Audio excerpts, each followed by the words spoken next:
Saúde em Evidência, onde você encontra informação confiável sobre saúde e bem-estar.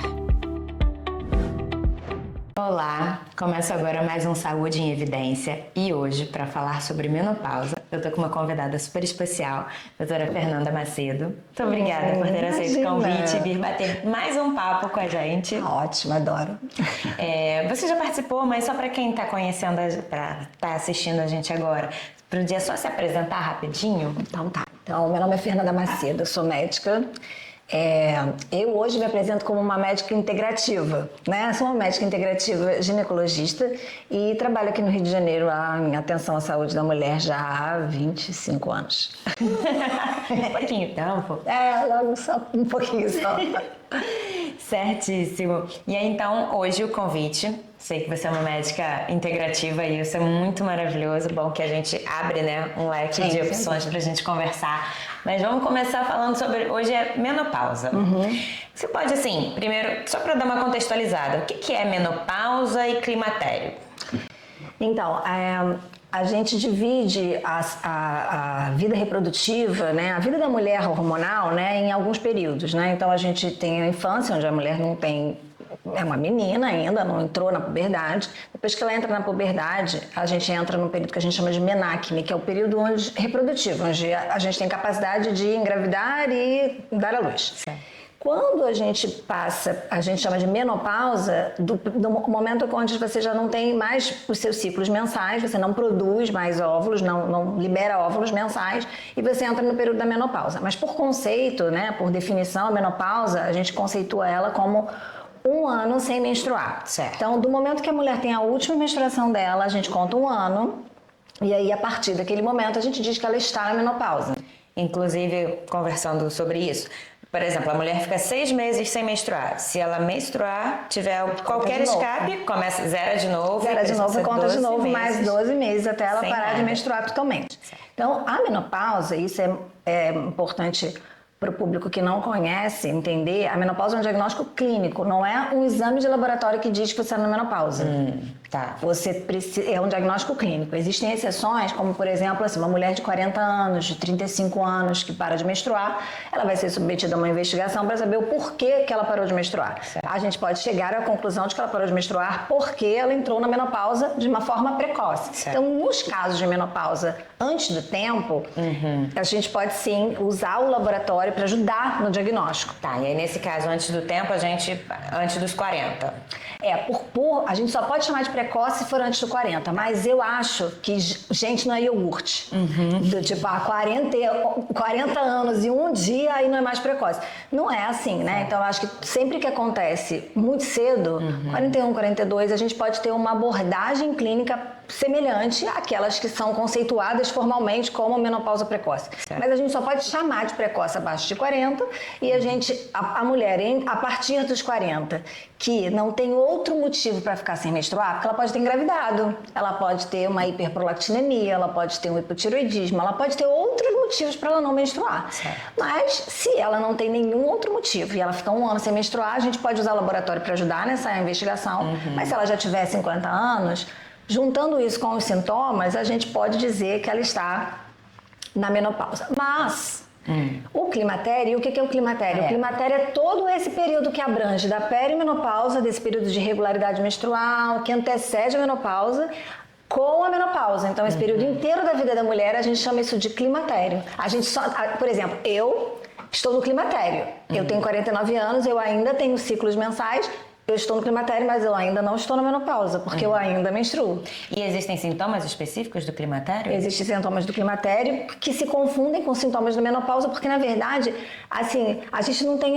Isso é tudo muito conceitual, só pra gente entender e estudar, mas isso não é uma coisa assim, começou o climatério, terminou isso aqui, começou... Não é assim, igual gravidez, né? Engravidou, pariu, acabou a gravidez. Não é assim. O climatério é um período que tem um começo e uma evolução, mas a gente não pode dizer que ele tem um fim necessariamente, porque ele engloba a menopausa. Então, climatério é todo esse período da vida da mulher, do final do período reprodutivo, adentrando a menopausa. E os sintomas, eles variam com a graduação. Então, pensa Com evolução, por exemplo, pensa na puberdade. Eu boto puberdade porque a puberdade é fácil de reconhecer. Então, por exemplo, uma menina de 10 anos. Quando você vê uma menina de 10 anos, é uma menina que o quê? Não tem muita mama, às vezes tem um pelinho, às vezes tem um brotinho mamário, mas assim, muito provavelmente ainda não menstruou, algumas até já estão mais adiantadas. Mas aí você vai vendo que com 11 ela já tem um pouquinho mais, com 12. Então, assim, é uma escadinha que vai subindo.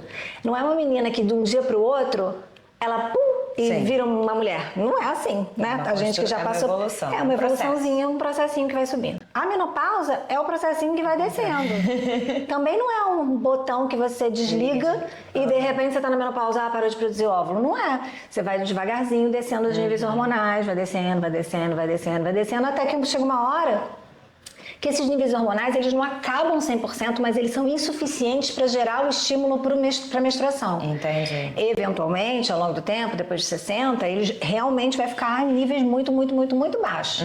Mas, durante o processo de climatério, da transição do menarquema para o climatério, existe hormônio, só que eles vão caindo devagarzinho.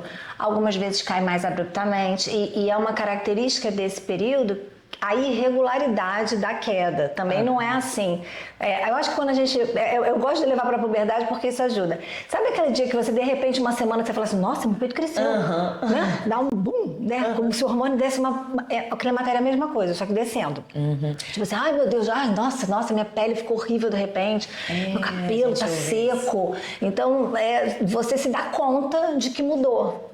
Mas é isso, de repente você se dá conta, mas ela veio mudando. Ela já tá mudando, não é uma coisa que aconteceu do dia para noite. É um processo gradativo, irregular, que flutua, que tem uma comunicação entre hipófise e ovário. Então a hipófise fica o tempo todo tentando regular esse funcionamento, só que como o ovário vai diminuindo função, por mais que a hipófise se esforce em tentar fazer essa regulação, chega uma hora que ela não consegue, né? Então, e é isso que gera essa flutuação hormonal, né? A hipófise tentando fazer o ovário funcionar, eventualmente ele funciona, a maior parte das vezes ele não funciona, e quanto mais para dentro da menopausa, mais bagunça, mais bagunça, mais bagunça. Ainda, aproveitando que você falou, tava falando do início, né? De quando a gente é adolescente, que começa a menstruar. Tava lendo um artigo essa semana de alguns estudos, pesquisadores, que têm observado que a menstruação tem vindo mais cedo. Historicamente isso é verdade. Se você comparar a idade que as meninas menstruavam, sei lá, na idade média para agora, é mais cedo. Tem um monte de teorias e hipóteses para isso estar acontecendo mais cedo. Não está mais cedo do que foi há 50 anos atrás, é mais ou menos a mesma coisa, mas historicamente é. Então, a idade média da menarca, né, muito lá atrás, era 16, 17 anos, as mulheres demoravam mais para ficar menstruadas, né? Agora elas estão... Agora está por volta disso, de 12 anos, né? É a média. Muitas meninas um pouco antes, outras nem tanto, mas a média é mais ou menos 12 anos. E aí faz diferença para menopausa? Não. Lamento informar você que menstruou aos 9 anos, que achava que ia parar de menstruar cedo. Não é necessariamente. Não necessariamente. Você pode começar cedo, terminar tarde. Pode começar tarde, terminar cedo. Não tem uma regra em relação a isso. E tem relação genética? Tem relação genética. Por exemplo, se a mãe demorou para entrar na menopausa, a tendência é que ela também demore. Isso tem algum cunho genético, a gente não sabe exatamente o quanto disso, porque quando a gente fala de genética, e isso aqui o Marcelo já falou, a gente fala de epigenética. Então, você tem o seu código, que você nasceu com ele, que você herdou dos seus pais, mas tudo que você vive, né, a maneira como você vive, o que você é exposto, as medicações que você tomou, a microbiota que você desenvolveu, tudo isso vai influenciar em como esse gene vai se expressar. Então tem uma analogia que eu gosto, que é um novelo de lã. Pensa num novelo de lã.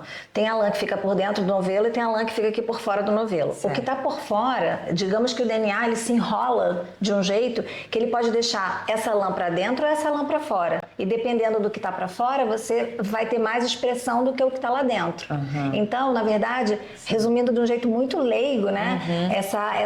Esse arranjo do DNA, essa forma que a gente fala assim, o que é epigenética? O gene que se expressa, não se expressa, mas como faz isso? É isso, ele expõe ou não expõe de acordo com os estímulos, com tudo que você é exposto. Entendi. Então, isso tem relação, sem dúvida alguma. Tem várias teorias a respeito da quantidade de luz que a gente é exposta, né? Porque se você pensar na Idade Média, quando ficava de noite, você tinha o quê? uma fogueira, uma lareira, né?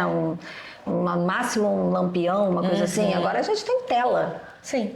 Tela centímetros de rosto. Tá no dia, a hora que quiser. A gente ainda não tem tempo suficiente de celular para identificar o que isso gera de descontrole do relógio interno da gente, para a gente dizer se isso tem uma interferência ou não. Mas o que se observa, empiricamente, né, é que a gente percebe um desenvolvimento um pouco diferente do que a gente conhecia há muito mais tempo.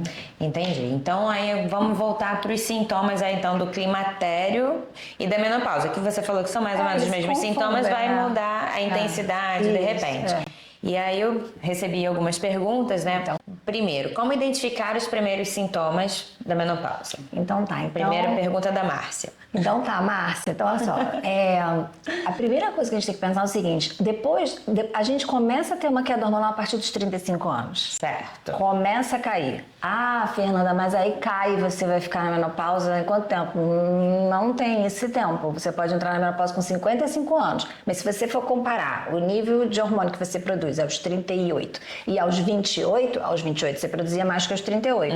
É o suficiente para você sentir diferença? Na maior parte das vezes não. Você não sente diferença nenhuma, né? Você continua tendo sua menstruação normal, dormindo normal, fazendo tudo normal. Mas se a gente pudesse quantificar isso, a gente veria que vai começando a ter uma queda. Por isso que a gente, quando fala de gravidez, né, que a gente fala que as mulheres, idade materna avançada depois de 35 anos. E a gente fica, porque o risco aumenta, as chances caem. Porque biologicamente isso é verdade. É claro que isso não impede uma mulher de 40 anos de ter filho, nem de ter um filho saudável, né? A maior parte das mulheres que engravida depois de 40 anos vão ter filhos saudáveis. Não é exatamente isso. É porque do ponto de vista orgânico, existe uma queda gradativa. Essa queda só costuma ser percebida depois dos 40. E se eu pudesse, assim, se fosse generalizar muito, depois dos 45. Depois dos 45, você começa a perceber a queda de uma maneira mais relevante, com mais sintomatologia. Eu tenho pacientes de 50 anos que são pouquíssimo sintomáticos e tenho pacientes de 42 que são muito sintomáticos. Isso é muito relativo, isso é muito individual. Isso não tem uma regra de eu dizer assim, começa por aqui, começa por ali. Mas assim, se eu pudesse dar assim, a maior parte das vezes, o que costuma acontecer? Os ciclos costumam ficar mais curtos. Ao invés de você menstruar de 28 em 28 dias, de 30 em 30, você começa a ter ciclos de 26, de 25. O intervalo entre uma menstruação e outra começa a ficar um pouco menor. E o número de dias que você fica menstruada também fica um pouco menor, mas não muda o volume. Ah, tá. Eu ia perguntar se o fluxo diminui. O fluxo no início não diminui. Então, o que acontece? É aquela menina que ficava menstruada 5 dias e, de repente, ela fala assim, nossa, agora eu tô ficando menstruada 3 dias, mas os 2 primeiros vêm muito. É como se aquele tantão se abreviasse num tempo menor, né? Como se ele desabasse e não fosse sangrando devagarzinho. Ele faz um sangramento mais abrupto. Então, isso costuma ser um dos primeiros sintomas, essa mudança de padrão. O que a gente faz com isso? Nada. Não faz nada. A gente só observa. Se for um sangramento muito relevante, a gente mexe, mas a princípio isso é só uma coisa para você observar e você ficar de olho. Certo. Eu sempre estimulo as pacientes a se observarem, né? Perceber-se. Porque isso ajuda muito a gente a reconhecer os sintomas. E saber quando alguma coisa mudou. Exatamente, porque não tem o certo nem o errado. Tem o certo tem o seu habitual e o que você achou diferente. Então, a primeira coisa que costuma mudar é esse encurtamento do ciclo com esse sangramento também num período mais curto e um pouco mais abrupto. Segunda coisa que é muito comum é TPM, que é uma coisa que muitas mulheres não têm durante o período reprodutivo habitual e quando elas vão passando dos 40 a 45, aquela irritação antes da menstruação, um negócio que toma conta. E a diferença dessa TPM para a TPM da mulher mais jovem é que é uma coisa meio incontrolável.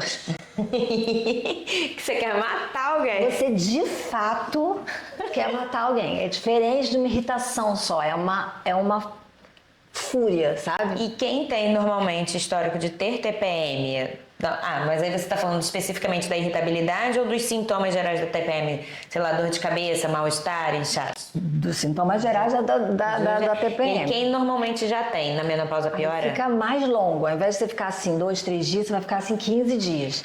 E isso é que incomoda a maior parte das mulheres. Porque 2, 3 dias de você querer matar alguém, às vezes é até bom você brigar no Detran, sabe? Fazer alguma coisa acontecer. Eu tenho que demitir um funcionário hoje, que eu não vou engolir isso. Mas não é isso. 15 dias você já brigou com todos os seus amigos, você já se separou, você já botou seus filhos, né? Eu tava lendo que a maior taxa de separação e de divórcios é na faixa dos 40, 45 Gente, anos. É muito difícil. E aí você vai avaliar, será que tem alguma relação? Pode ser que tenha, né? Olha, eu brinco, eu tenho uma brincadeira com as pacientes que é assim, a gente... Na TPM você tá assim, apartamento de 2 quartos, porque você tá querendo se separar. Aí você entra no Zap e bota lá, apartamentos, 2 quartos, não sei o que, pra mim, um pro meu filho, não sei o que. Aí você menstrua, aí você bota assim, chalé na montanha. Aí você quer viajar, sabe? Você queria se separar semana passada. E agora eu tô querendo viajar um chalézinho com como é que é o nome daquilo? Ofurô. Cara, olha, isso é típico. Todas falam a mesma coisa. Você fala assim, tem hora que eu quero me separar e na outra semana. Então isso é muito desconcertante. É complicado, porque a gente Você vive numa montanha-russa de hormônios. E né? é muito difícil. E aí você fala muitas vezes, o que acontece? O paciente relata isso como um sintoma, tipo, eu tô com minha TPM, tô muito irritada e tal. E aí, se você for medir esses exames no laboratório, fazer o exame de sangue, tá tudo normal. Ai, meu Deus. Aí o médico fala assim, olha, seus exames estão normais, não tem nada acontecendo. Tem, é porque isso não é mensurável. Entendi. Isso é pelo sintoma. Então, o climatério, esquece laboratório, esquece exame. O exame ajuda a gente a tomar decisões, o exame ajuda a gente a observar essa evolução, mas o diagnóstico é clínico. Entendi. Não aí, é por exemplo, laboratorial. porque exames que assim, pra ver como é que tá a taxa de óvulos, essas coisas, pra quem tá pensando em engravidar, não se aplica para... Não se aplica ao climatério como diagnóstico. É isso que eu falo. Pode te ajudar, por exemplo, se você tem uma baixa... Vou dar um exemplo bom, por exemplo. Você tem diminuição de libido, que é um outro sintoma bastante frequente depois dos 35 anos. Não sei. E aí isso se confunde com outras coisas, né? Relacionamentos mais longos, né? Tem uma série de outros motivos, mas isso é uma das queixas. Então você pode fazer uma medida do hormônio. Tá lá, a testosterona daquela paciente em 14 e ela não tem queixa nenhuma, e a outra tem 30 e tem muita queixa. Então, você repõe na que tem queixa. Você não vai olhar o número e falar assim, só porque você tem 14, você toma testosterona, porque o ideal é ter tanto. Não tem um ideal. Você com 14 está funcionando, tá tudo certo. A outra com 30 não está funcionando, a gente avalia a necessidade ou não de reposição. Então, hormônio é uma parada que é da sutileza, sabe? Sim. Então, tem que ouvir a paciente. Ela se conhece melhor do que qualquer outra pessoa. Então, sono é outra coisa que altera muito, né? Sim. Padrão de sono. Aquela coisa de acordar às 3 da manhã, como se fosse de manhã. Gente, eu acordava às 3 da manhã todos os dias, teve uma época. 3 da manhã, como se fosse de manhã, e não consegue dormir. E aí você eventualmente dorme pelo cansaço. E quando dá a hora de você acordar, você está exausto. E tem que viver hoje em Então, dia. essa é a vida da mulher na transição do climatério. Eu acho que é um período da vida que é muito invisível, porque não existe a gravidez, você tem um teste de gravidez para dizer que você está grávida, né? Mas a menopausa não tem. Que coisa, né? E a puberdade tem, porque a puberdade você vai vendo a modificação corporal acontecer, né? A voz do menino muda, da menina, as mamas crescem, mas a menopausa acontece o quê? Não acontece nada de muito diferente, assim, de um ano para o outro. Mas você tá diferente. Você sabe que tá diferente. E dura um tempo grande, né? E dura um tempo grande. E, por exemplo, o anticoncepcional. Quem toma anticoncepcional? Como é que muda? Como é que faz para saber se tá entrando na menopausa? Ou o anticoncepcional mais cara ou ameniza os sintomas? Ameniza os sintomas. Os combinados que têm estrógeno, eles podem amenizar os sintomas, sim. Então, existem, assim, tem muitas mulheres que tomam anticoncepcional por muito tempo e assim, isso é uma coisa que é importante falar, não é porque você está na transição de menopausa que você não pode engravidar. Então, mesmo eu com 49 anos, eu teria possibilidade de engravidar. Não que eu queira, nem que eu vá. Mas eu não posso virar e falar assim, só porque agora eu tenho 49 anos, posso relaxar e deixar pra lá porque não vai acontecer nada.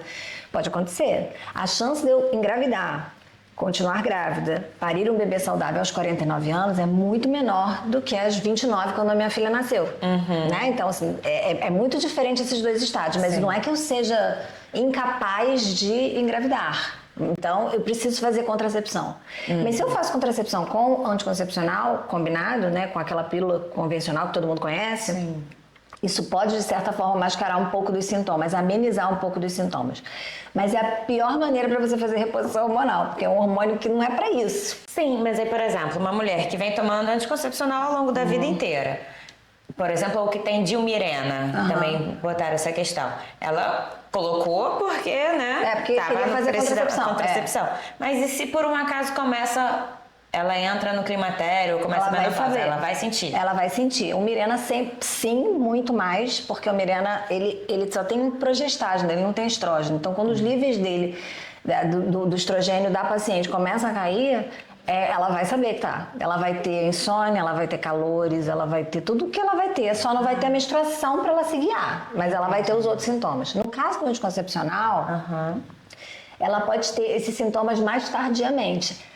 Em algum momento tudo isso vai se apresentar, mas ela pode demorar mais a perceber. Porque quem toma anticoncepcional direto, que não menstrua, vai ter os sintomas, não tem o ciclo menstrual, mas tem os outros sintomas. Não, depende da medicação que é usada. No caso de Mirena, Mirena tem uma ação localizada dentro do útero. Ele não vai interferir tanto com o resto. É por causa disso. Sim. A pílula não, ela interfere mais com esse resto, deixa você mais bloqueado, então você também não percebe muito essa oscilação. A grande questão é que existe uma contraindicação relativa ao uso do anticoncepcional depois dos 40. Então, a tendência do profissional ginecologista é trocar o método dela depois que ela passa dos 45, né? Tá. Então, existe uma preocupação nossa em relação ao risco de trombose, a outros riscos relacionados à pílula. Então, não é tão frequente a gente ver mulheres de 48 anos usando o anticoncepcional combinado. A gente não vê isso tanto. Então é um processo de... Ela já vem num processo de mudança. Mas vamos imaginar que ela não tivesse acesso ou que ela tivesse optado por isso. Não, eu banco o risco, eu quero usar mesmo, é isso aí. Ela vai apresentar sintomas, mas talvez ela apresente sintomas um pouco mais tardios. Os sintomas não observáveis, tipo a densidade óssea, esses eles vão estar acontecendo, ela só não vai perceber, né? Mas em termos dos calores, assim, ela pode de fato. Quando você tira o anticoncepcional dela, ela fica péssima. Porque ela tinha algum hormôniozinho e aí você tirou e às vezes se ela já tiver mais adiantada na menopausa, ela fica muito mal. Então, aí, nesse caso, o hormônio ajuda, a dosagem hormonal, porque aí você vai ver ali a hipófise tentando fazer alguma coisa e você consegue ajudá-la um pouquinho mais, né? Fazer o diagnóstico, pelo menos. Como é que é essa questão da reposição hormonal? Ela tem um momento certo? Ela pode começar antes da menopausa ser diagnosticada ou é só depois? Então, pensa que cada mulher tem um mínimo de hormônio que ela se sente funcionando. Porque o que acontece na menopausa é que a gente deixa de ter algumas funções que são exercidas pela presença do estradiol, que é o hormônio que a gente produz, no receptor de estrógeno. Então, a gente sabe que, por exemplo, a gente tem receptor de estrogênio na mama, no útero, né? São as coisas que a gente obviamente sabe. Mas a gente também tem no cérebro, a gente também tem no sistema cardiovascular, nos ossos. Então, por isso que quando a gente entra na menopausa, a densidade óssea diminui, né? O tecido cardiovascular sofre modificação, né? A gente fica sem concentração. Então, a gente realmente tem modificações em outros tecidos que não são, obviamente, ou sabidamente pelo público mais leigo, relacionados a essa queda. Então, quando os hormônios começam a cair, vai chegar um ponto, até um determinado ponto, vai cair e você não vai sentir muito. Então, pensa numa piscina que era cheia, mas ela está na metade, mas você ainda está nadando na piscina. Você está funcionando. Chega uma hora que você não consegue mais nadar, ela está tão baixinha, tem tão pouquinha água, que você não consegue mais ficar nela. É aí que a gente deveria colocar um pouquinho de água suficiente para você conseguir nadar na piscina. Entendi. Então, não precisa ficar vazia. Então, se chegou num ponto onde você parou de ter, quando você fica muito sintomático, quando a mulher começa a ficar cheia de sintoma, ela não está dormindo direito, ela morre de calor o tempo inteiro, ela está ganhando peso, comendo a mesma coisa que antes. Isso é uma queixa que, aí a gente vai, né? A mulher é sempre pouco ouvida, né? E sempre acha que, não, mas ela deve estar comendo escondido algum biscoito. Ela não é, não. Você está comendo a mesma coisa e você ganha peso e mais do que antes. Você faz a mesma coisa, sua vida não mudou nada e você começa a ganhar mais peso. Então, você começa a observar esses sintomas, essa é a hora que você pode, se ela quiser. Sim. E se ela puder. Porque reposição hormonal é para quem pode e quem quer. Não há uma obrigatoriedade. Ela pode não querer. Isso é uma opção. E é muito importante que a paciente se sinta confortável e confiante para tomar essa decisão. Não é uma coisa imposta, né? Então, umas vão estar muito sintomáticas e a reposição hormonal vai vir como um alívio, né, muito bem-vindo. Outras se sentem muito inseguras seja pela história familiar ou por uma crença delas e preferem não fazer, e a gente pode encontrar outras soluções para dar conforto para esses sintomas. Mas do ponto de vista de prevenção de adoecimento crônico, de longevidade, a reposição hormonal bem feita, né, ela é muito boa, né? Para quem pode, quer fazer, ela é muito boa. Mas você não é uma, tipo, um antibiótico, se você não fizer, você vai morrer, não é isso. Tem muitos casos associados, por exemplo, de surgimento de câncer de mama com a menopausa, que é por causa da questão hormonal também. Também. Pode estar relacionado. E aí a reposição hormonal ajudaria nessa questão também? Depende. Então, vamos lá. Câncer de mama é uma doença multifatorial. Sim. Não é uma doença determinada por um agente, né? Sim. Você tem tuberculose porque você entrou em contato com o agente da tuberculose. Câncer não é assim. Câncer você tem uma série de coisas que é uma predisposição genética, aquilo que você se expôs, tem uma série de fatores que contribuem. Quando a gente fala de reposição hormonal, e assim, teve um estudo que foi interrompido, o WHI é um estudo muito grande, importante, né, na história da saúde de uma maneira geral, e ele foi interrompido justamente porque observou-se um risco maior de câncer e derrame nas mulheres que usavam a medicação. Esse estudo foi interrompido em 2004. E desde então, a gente tem 20 anos isso, né? Nos últimos 20 anos a gente vem estudando, né, quais seriam drogas mais seguras, em que regime, em que dose, começando quando, parando quando, em que mulheres, né, para poder entender. Então, o que a gente sabe hoje é que a reposição hormonal, fazer a reposição hormonal, você tem o mesmo risco de fazer a reposição hormonal que você teria de tomar 2 taças de vinho por dia. Então, assim, ninguém vai falar para você que você vai tomar 2 taças de vinho por dia. Nenhuma. Então, se você tomar 1 taça de vinho por dia, tem risco já para câncer de mama. Aí eu tô falando câncer de mama especificamente, não câncer de uma maneira geral, para câncer de mama. Obesidade tem o mesmo risco de reposição hormonal. Então, a reposição hormonal ela não aumenta tanto assim o seu risco, mas eu também não posso dizer que ela é absolutamente inócua. O que eu posso dizer sempre é assim, os primeiros 5 anos da reposição hormonal, eles aumentam muito, muito pouco o risco de você fazer câncer de mama. Se você teve um câncer de mama bem logo no início da reposição hormonal, muito provavelmente ele já existia e aquela reposição pode ter sido só uma fagulha que acelerou o processo, mas não vai brotar um câncer por causa daquilo. Depois dos 60 anos, esse risco começa a ficar maior. Por que depois de 60 anos, toda mulher tem mais risco de ter câncer? Não é só por causa da reposição, é porque ela tem mais risco. Então, ela tem o risco da idade, aí associa o risco da reposição, aí associa o risco do vinho e da obesidade. Aí você vai associando riscos e muitas vezes isso é o suficiente para que ela tenha o desenvolvimento da doença. Mas definitivamente não é o risco maior. A mulher na menopausa, a maior causa de morte da mulher na menopausa é a doença cardiovascular. A mulher na menopausa morre de infarto, de derrame. É disso que ela morre mais. Não é de câncer. Mas a doença cardiovascular, ela é invisível. Você não vê, você não sabe na rua quem é hipertenso, quem toma remédio da pressão, quem tem colesterol alto, só de olhar. Às vezes tem uma pessoa que pode ter um peso adequado e é hipertensa, e a outra que tem sobrepeso e não é hipertensa. Você não vê a doença cardiovascular. O câncer, ele se apresenta, né? Uma mulher de lenço na cabeça, né? Sem sobrancelha, você sabe que ela está passando por um tratamento, que pode não ser mama, mas você sabe que ela tá, né, poderia estar passando por um tratamento oncológico. Então, assim, tem um medo muito grande em relação ao câncer e eu acho que esse medo é justificado, não acho que isso seja uma bobagem, nem que não tenha motivo. Mas a maior parte das mulheres... Mas a preocupação maior deveria ser, por exemplo, com a parte cardiovascular. E como pode ser amenizado, diminuído esse risco? Fazendo aquilo que a gente sabe que a gente tem que fazer, a gente não faz. Atividade física, alimentação saudável, sono adequado, boas relações, diminuição de estresse.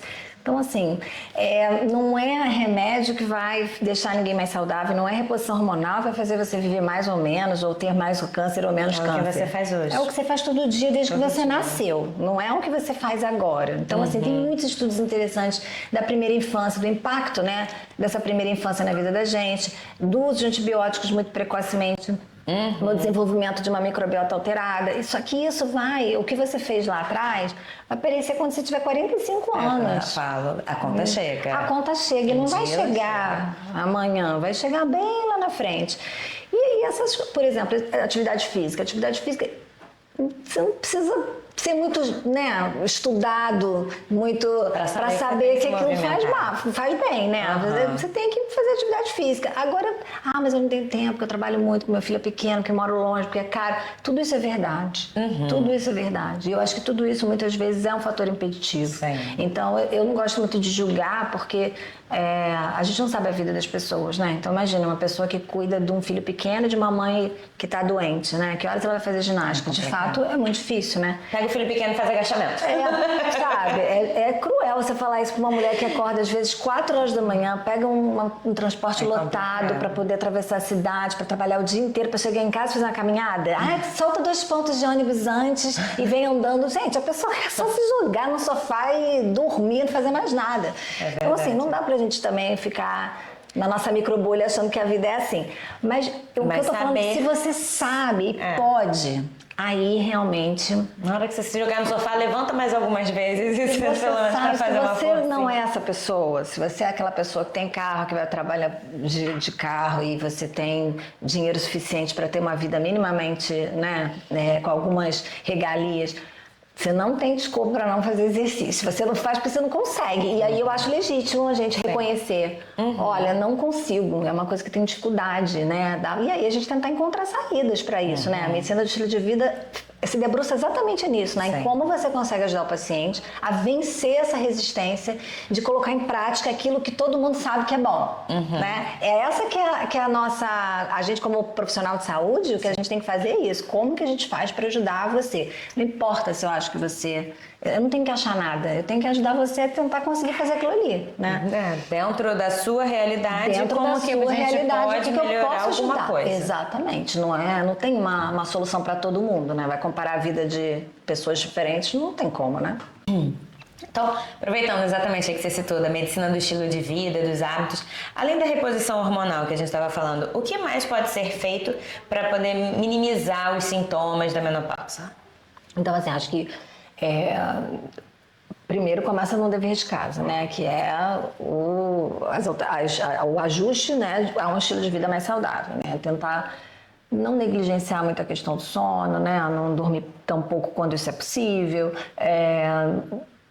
Modular o estresse, né? A meditação eu acho que é um recurso muito simples de ser aplicado. A meditação ajuda bastante coisa, ajuda né? muito, a meditação ajuda muito. Então acho que esse tipo de primeiro olhar o que a gente tem que fazer para ajustar o estilo de vida daquela mulher. Depois a gente tem uma série de outras coisas. Então imagina uma paciente que não possa ou não queira fazer uma reposição hormonal convencional, né? A gente tem um monte de outras possibilidades. Você pode fazer acupuntura, você pode fazer fitoterapia, você pode fazer homeopatia, você pode fazer... Tem uma série de outros recursos que podem ser usados isoladamente ou em conjunto e você pode, inclusive, associar a reposição hormonal. Então, a paciente faz a reposição hormonal dela, mas dorme muito mal. Então, você coloca um fitoterápico antes dela dormir ou um homeopático, né, para ajudar no sono. Então, a beleza da medicina integrativa é exatamente essa, né, de você poder ter um arsenal terapêutico mais rico e de poder ajudar essas mulheres, porque os sintomas do climatério, eles não são sintomas de uma coisa só, né? Então, e também não vai resolver com uma coisa só. Você vai atuando nos sintomas, né? Apareceu isso, tô com essa dificuldade, então vamos tratando aqui, ver o que pode fazer para amenizar. Exatamente. E dependendo de cada mulher, ela vai ter um acometimento maior de um lado ou de outro. Então, tem pacientes que dormem super bem, apesar da menopausa. A maioria tem alguma alteração de sono, mas eu tenho algumas que não tem nada. Mas sentem muito paciente que está na menopausa, que passa pela menopausa sem sintoma nenhum? Então, tem essas sortudas na vida. Tem. Eu vou dizer que não tem, não. Eu acho que tem umas que não reconhecem alguns sintomas como da menopausa. Tá. Então, por exemplo, sentem muita dor no corpo, acham que é porque não fazem exercício ou porque tem alguma coisa, e isso pode ser um sintoma climatério. Mas tem mulher que não tem fogacho, que não tem calor nenhum. O fogacho, ele é algo assim que, pra quem nunca sentiu... É horrível. Não consegue ter uma ideia. Você simplesmente, de repente, a temperatura do corpo subir. Sabe o que eu acho que é a melhor maneira de você entender o que é um fogacho? Sabe calafrio de febre? É o contrário. É um calor-quente. Ele surge do nada e é um negócio incontrolável. que dá um mal-estarzinho. Não precisa não é ser uma nada coisa tão desesperadora. Tem mulheres que... Por que acontece? O que é o fogacho, né? O fogacho é uma mudança de temperatura e aí o corpo solta água para na tentativa de diminuir essa temperatura, porque somos animais homeotérmicos, então a gente regula a nossa temperatura pelo suor também. Sim. Então, essa é uma maneira de dissipar calor. Você faz uma vasodilatação, então fica vermelha e sua muito rapidamente para baixar aquela temperatura que subiu rapidamente. Porque é como se o termostato tivesse quebrado. Então, algumas mulheres não têm fogacho, elas têm assim, é como se o termostato dela ficasse ajustado para mais. Ela fica sem sentir frio, ela não sente mais frio. Ela não sente frio na hora nenhuma, sabe? Tá sempre com calor. Outras têm as ondas de calor, que é o mais frequente. Mas é muito ruim. Então, quando a pessoa fala assim, liga o ar-condicionado, não é isso, gente. Não vai resolver. Não. Você vai botar o ar-condicionado 16 e você vai ter... Teve uma paciente minha agora que ela foi pra Holanda, no inverno. E ela falou assim, Fernanda, eu botava aquela roupa, eu morria de calor, eu tirava a roupa, eu morria de frio, botava roupa, eu morria de calor, tirava a roupa. É desesperador, gente, é horrível. É horrível. Que desespero. Horrível. Então, assim, mulheres, numa pausa, eu sei como é difícil. Então, quando alguém disser que não você não sabe do que você está falando, sabe? De você achar que porque uma mulher tá... é só calor. Não é só calor, não é só o sono, não é isso. É uma série de modificações que deixam a gente num estado de muita instabilidade. E isso é muito ruim, porque você não consegue ter nenhuma previsibilidade do que vai acontecer. E isso, imagina, o que você faz com o seu trabalho, com seus filhos, com suas relações? Você não pode tirar férias, então vou para um spa esperar a menopausa passar. Então, a gente tem muita ajuda, dá para ajudar, né? Procure profissionais que realmente entendam do processo em si, para ajudar vocês, e não minimize as queixas, sabe? Não minimize. Então, fala, TPM não é normal, dor numa mama não é normal, ficar sem dormir não é normal, sangrar absurdamente não é normal, nada disso é normal, tudo isso tem ajuda e vocês não estão loucas. Eu não estou. E quem convive com mulheres que têm os sintomas, respeitem, ouçam, levem a sério. Né? Levem a sério, né? E ajuda ela a buscar ajuda. Pois né? Procurar alguém ou tornar o cotidiano dela menos sofrido, né? Então, tem coisas que às vezes vai dormir no quarto mais frio, porque isso vai diminuir o gatilho pro fogacho. Então, se ficar num lugar mais quente, ela vai ter mais. Mas meu marido não gosta de dormir em lugar frio. Então alguém vai ter que sofrer ali. Dá um cobertor pra ele. Vamos dar um cobertor pra ele, botar o ar mais geladinho pra você acordar menos vezes, né? É verdade. Olha, tem muitas perguntas e outros assuntos que eu quero te convidar pra vir bater papo aqui com a gente.